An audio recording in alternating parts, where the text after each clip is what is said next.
The goal of this part of the series is to prepare you guys for the MMI interview when you're applying to med school. And one of the best ways to prepare for this interview is just to know what to expect. And if you know what types of stations you may encounter, it's going to remove some of the nerves in the whole process, and that's going to give you a much better interview.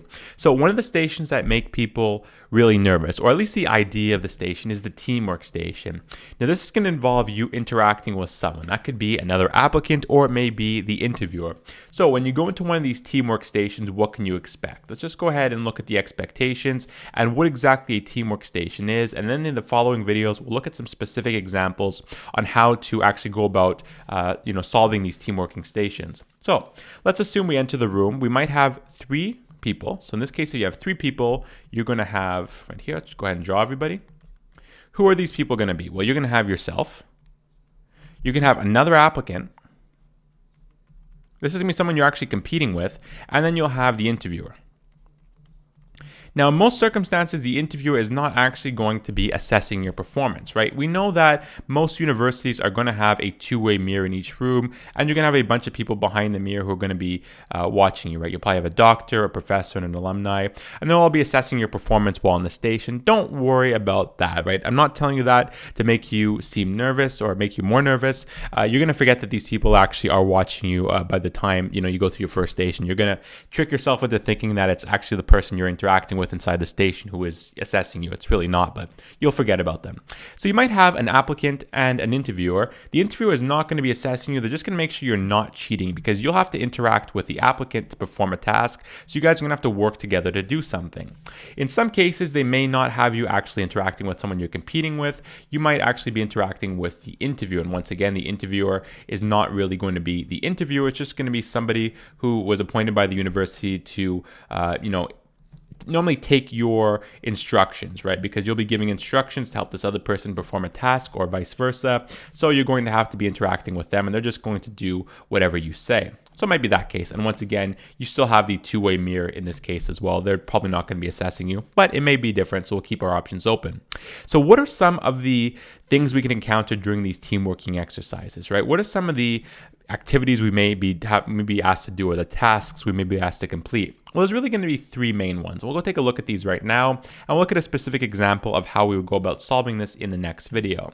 Well, the first example over here, number one, is going to be drawing. You might have a drawing exercise. So how would this work out? Well, one of the applicants is going to have a picture, and the other applicant is going to be facing the other direction. So let's go ahead and draw a little seat here. They'll be facing this other direction over here. And we'll give them a desk. Not a very big desk, but whatever.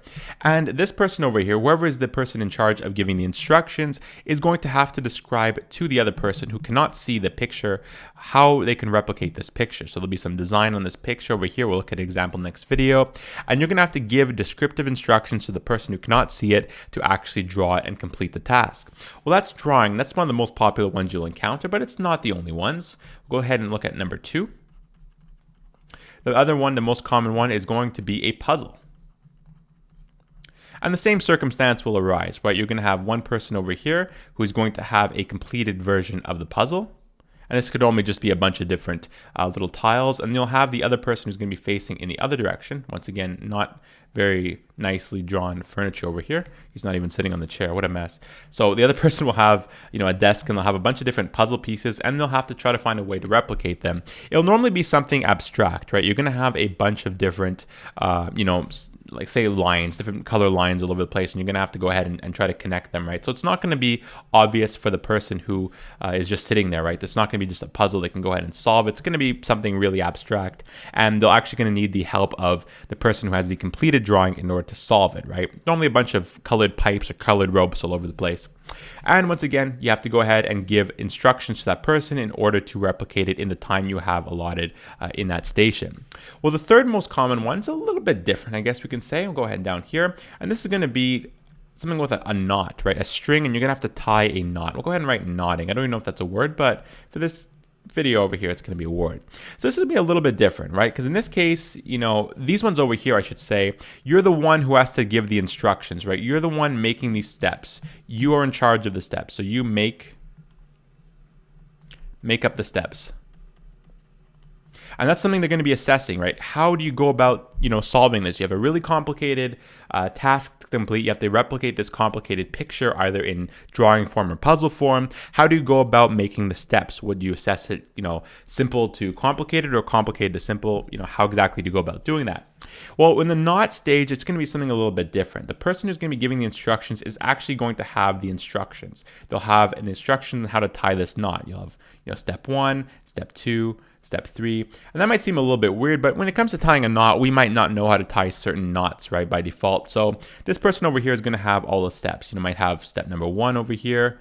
You'll have the picture of the string. Step number 2, it will say, go ahead and take the string and loop it like this. Step number 3, go ahead and pass it through the loop so it looks like this or something. And you're going to keep going through all these steps until you would arrive at, the finished product. So this will be step number 10, for example. Say we arrive at the end and we have this nice, whatever, this knot over here. So you're going to want to try to arrive at this final product. But you're going to have all the steps here, and you're going to have the other person who's obviously not going to be facing you. Just like that. Again, not nicely drawn, and he's going to have a string, and you're going to have to provide instructions on how to replicate it, and you're actually going to have the instructions in this case, so it's going to be a little bit different. Well, these are what to expect with the team working exercises. What I'm going to do is in the next video, I'm going to show you guys how to assess these problems, like what things we should take into consideration when having a team working exercise, and then we'll look at some specific examples, say for a drawing case, what we would do in that situation. Hope you guys enjoyed this video. If you have any questions regarding teamwork stations, leave a comment below and I'll answer you as soon as possible.